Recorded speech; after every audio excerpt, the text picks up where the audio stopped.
In this topic, we will study about that how a real-world object can be implemented as a software object. As you know that a real object has a state and a behavior.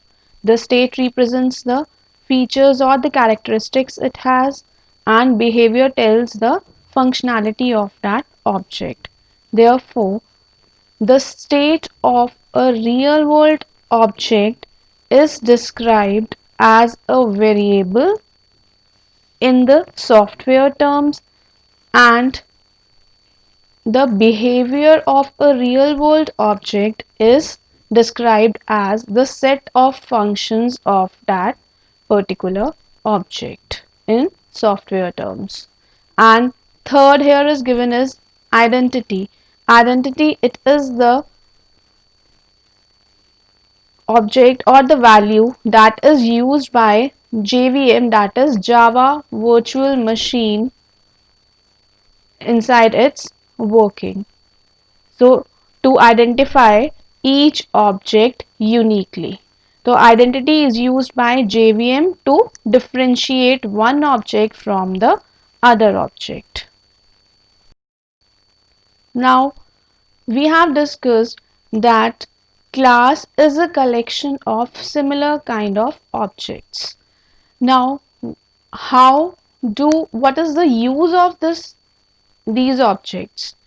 Objects are used to communicate with each other to serve a particular functionality, to serve a particular purpose.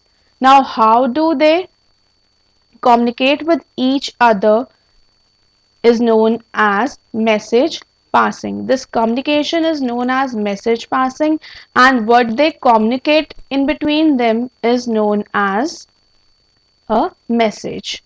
So we can say messages are informations or requests that objects send to other objects or to themselves. Whereas what is the components of a message?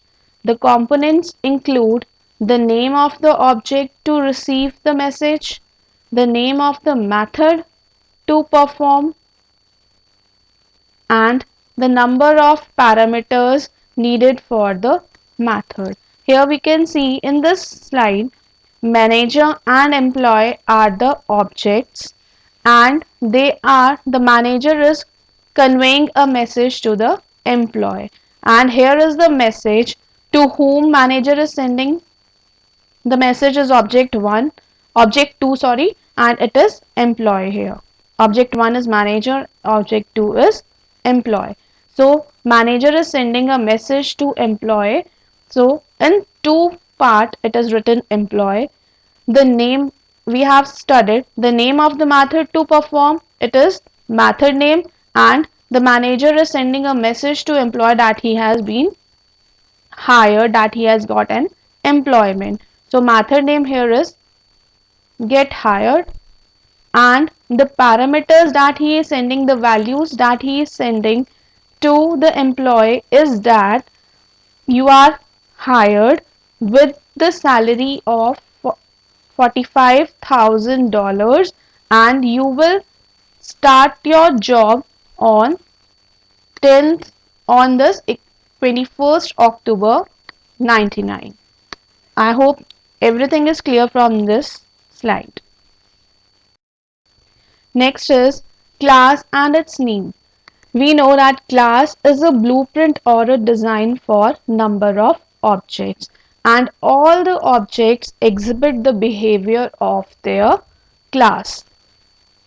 This is the example that I have discussed in the previous video, that here dog is a class and the object 1 is representing here German Shepherd, and German Shepherd belong to the category of dogs.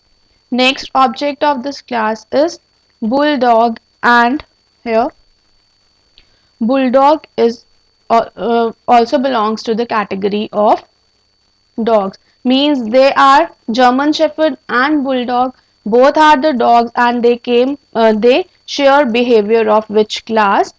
Dog class.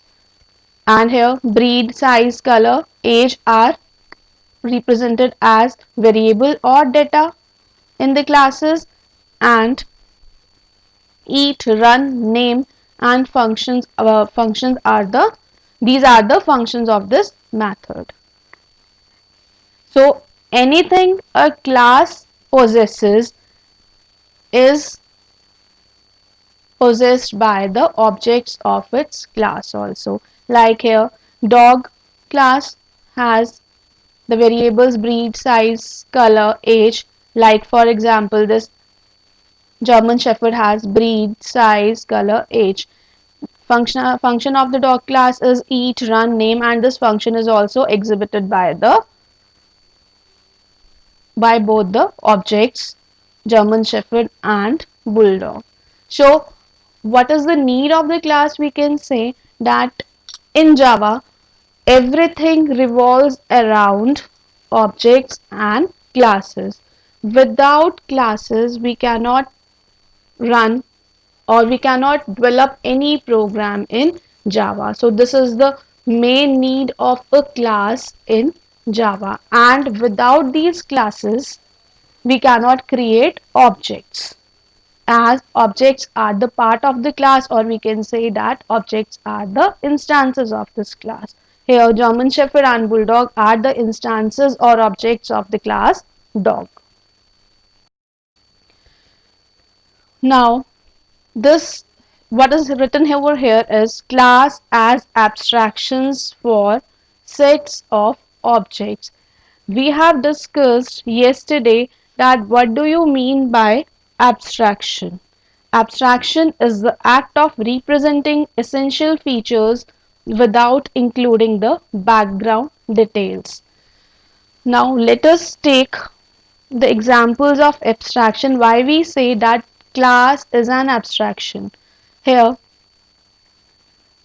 person is a class which has these features: first name, last name, skills, job. Means we can say that a person has these characteristics, and Victor, John, Roger are the objects of this class person. Next example of this is of the class is job. Job has a characteristic company, position, salary, and the objects of this job class are here developer, tennis player.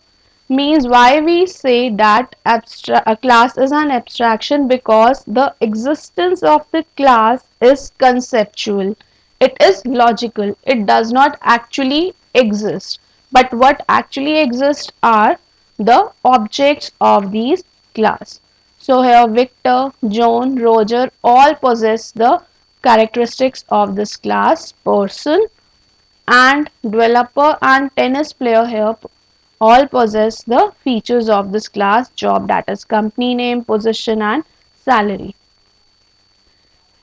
In the next example it is clear that here class is the abstraction, dog class is the abstraction for the objects German Shepherd and Bulldog. Thus, we can say that a class is a named software representation for an abstraction.